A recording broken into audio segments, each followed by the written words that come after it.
candidate we NRM yakwata bendera yafuna siringi 15,000 ge mazima ebyalo 7,726 buli candidate nafuna 5 ze ekakasa nti gwo okutebendera yaffe tuli wamu.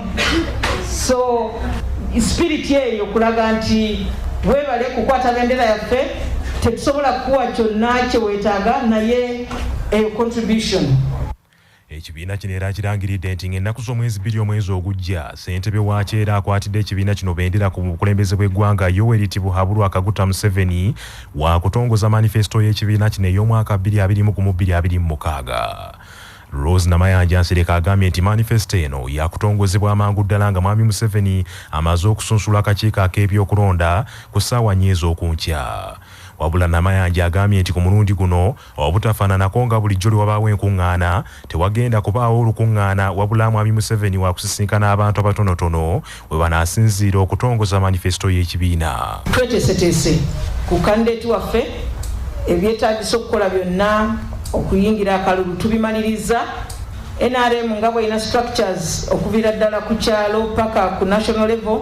Kati tiimu ze twasindise zikoma ku district naye okuva ku district tiimu ezo zigenda kuddayo paka ku branch oba ekyalo ba members okubategeeza nti essaawa yeeyo tutandike olutabalo lwaffe okuwangula akalulu. Candidate waffe yali set ate nga mwetegefu okutukulembera mu lutabalo luno ne message naye eri ready.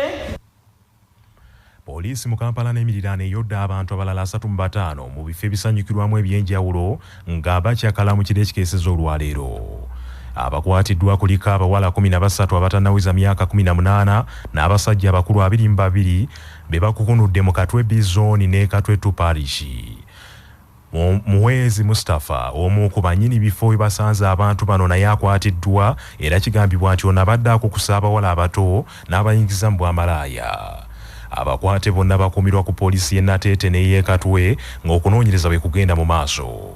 Mu kiseera kino poliisi ekwataganye n'ababudaabuda abaana okulaba engeri gy'eyinza okuyambamu abaana abo. Amyuka omwogezi wa poliisi mu Kampala n'emiriraano Luke Oyesigire asabye abazadde okwogerezeganyanga n'abaana baabwe okubatangira okugwa mu miteerunga gino. Kigambibwa nti bano basangiddwa mu nnyumba era nga abawala abamu ku abo peya 3 basangiddwa mu mbeera ey'ennyaza nga balina abaami abakulu. Kifo kino kigambibwa kiddukanyizibwawo omwami gwe bayita Muhwezi Mustafa era nga kigambibwa mutuuze wa kitundu kyekimu ng'ono ajja bano abawala mu bitundu ebyenjawulo okuva mu kyamu byalo n'abaleeta okuba nti n'abakozesa obwamalaaya era nga yakwatiddwa naye naggalirwa nga mu musango gye tusazeewo okunoonyereza awamu ku abo bonna abakwatiddwa mwe muli ogw'okuba nti nno beenyigidde mu kikolwa eky'okukabasanya abaana abatanneetuuka. Mu ngeri yemu abantu 9 basunsuddwa mu bantu ebibiri abasukka mu 200 abakwatiddwa ku bbaala ya Front Page Zana. Ekiro ekikeeseza olwaliro nga bano balindiridde kutwalibwa mu kooti okuvunaanibwa emisango egy'enjawulo. Essaza ekkulu ery'e Kampala mu Ekereziya Katolika lijjaguza okweza emyaka 54 Bukyanga lifuulibwa essaza mu 1966 ne lijjaguza n'emyaka 95 Bukyanga Lutiko Yerubaga ezimbibwa mu mwaka 1925. Bw'abadde akulembedde mu misa ku Lutiko Erubaga, Ssaabasumba w'essaza lino Dr. Cyprian Kizito Lwanga agambye nti Ekereziya newankubadde ejjaguza olunaku luno ekyalina ebigisomooza bingi omuli n'obubbi bw'ettaka, ekirwadde kya COVID-19 n'ebirala. Tulire entalo bannange. Abaami bakuba abakyala bakuba abaami n'ebifaanana ebyo. Mu byobufuzi ne waliyo ebitagenda bulungi. Ekyewunyisa n'ab'ekibiina ekimu nabo ne batabukira eyo.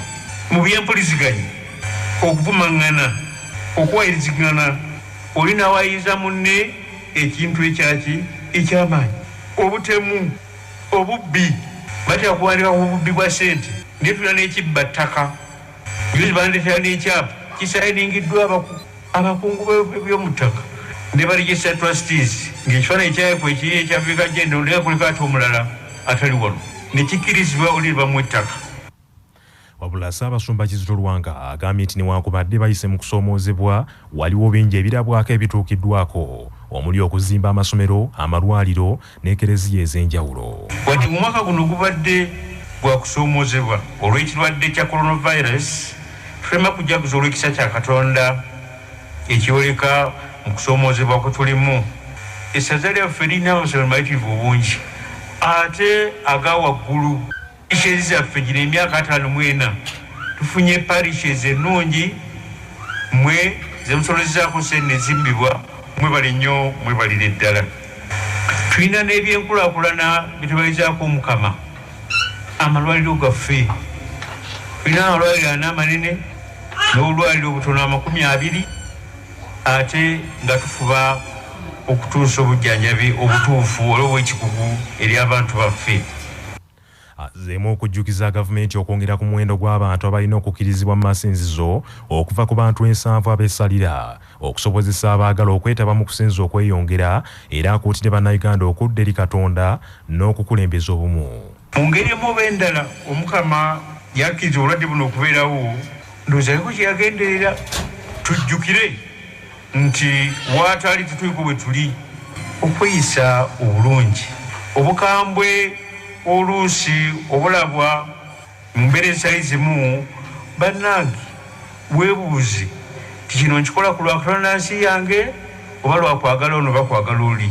Bakubira omulanga tukwate ebiragiro bya Katonda tujjubire amasakalamentu ate tunyweze amaka gaffe. Kati mwe abakuba abalala emiggu obakuba ku lwa Katonda yo abafumita bannaabwe ebisu tubafumita ku lwa Katonda gamba mu kooti oba okumukolera omulimu gwonna obukugu bwa puliida we bwetaagisiza. Ate era omuntu waddembe okukyusa bapuliida waba ayagalidde wonna. Gamba mu musango gumu omuntu waddembe okukyusa n'ava ku puliida omu n'adda ku mulala okusinziira embeera nga bwebeefaanana na bukugu bwani bw'aba ayagala. Abatalina mateeka gamenye kasita abeera nga puliida oyo amusasula oyo gw'ayawukanye naye oba oyo gw'aleese omupya. Omulabirizi wa Central Busoga Right Reverend Patrick Wakula asabye abalyoyi by'emyoyo okwetooloola eggwanga lyonna okwongera okussa mu nkola ebiragiro bya gavumenti mu kutangira okusaasaana kwa COVID-19 eggwanga lisobole okubuvuunuka obulungi n'okumalawo ebizibu eby'enjawulo ebireeteddwa obulwadde buno.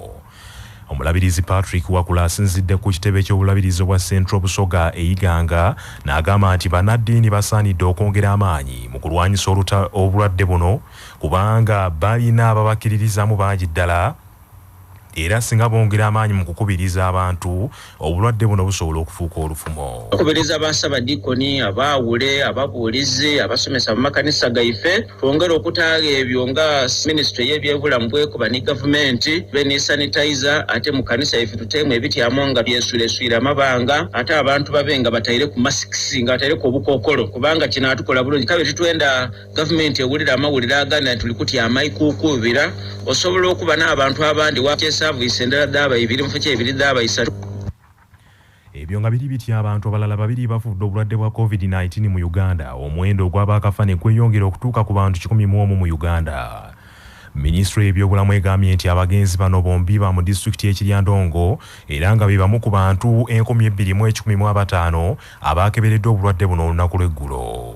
Waliwo n'abantu abalala 146 abazuuliddwamu obulwadde buno olwo omuwendo ogw'abalwadde ne gweyongera okutuuka ku bantu 1,143. Jacob Amumpaire akola ng'omwogezi wa minisitule y'ebyobulamu mu alipoota gy'afulumiza leero alaze nti abantu abalala 7 basiibuddwa okuva mu malwaliro ag'enjawulo oluvannyuma lw'okujjanjabwa ne bawona. Kaakano omuwendo ogw'abantu abakajjanjabwa ne bawona gutuuse ku bantu 7,351. Alipoota eraze nti abantu abakebereddwa COVID-19 mu Uganda baweze 53,677 ate nga bazuuliddwamu obulwadde mulundi guno basinga mu disitulikiti y'e Kampala n'abalwadde 63, Ejjinja 16, Kiryandongo 11, Wakiso 10, Mukono 7, Kibuku ne Masaka 5, Mityana bazuddeyo 8, Bulambuli ne Gulu 3, Eruwero Mubende ne Tororo bazuddeyo abalwadde 2, ate Bundi Bujjo Bunyanga Buyiganga Kabalole Kaliro wamu ne Kamuli Kyenjojo Manafa n'Embaale bazuddeyo mulwadde omu. munnakibiina kya National Unity Platform era munnamateeka wa kampuni ya Muwadda and Company Advocates Muwadda Nkunyingi gye buvuddeko eyasaba ebiwandiiko by'obuyigirize ebya Pulezidenti Yoweri Museveni akwatiddwa n'aggalirwa ku poliisi e Kasangati ng'avunaanibwa okuba olukuŋŋaana olutakkirizibwa mu mateeka. Okukwatibwa k'ono kusitudde buto bannamateeka b'ekibiina ky'NUP abakulembeddwamu Anthony Wameli ne bagomba ku poliisi e Kasangati nga bagamba nti ensonga ekwasizza omuntu waabwe si ya kukuba nkuŋŋaana wabula mwandibamu ensonga endala enneekusifu. Munyingi agambye nti abamukutte baludde nga bamulondoola okuva lwe yasaba ebbaluwa z'obuyigirize ez'omukulembeze w'eggwanga.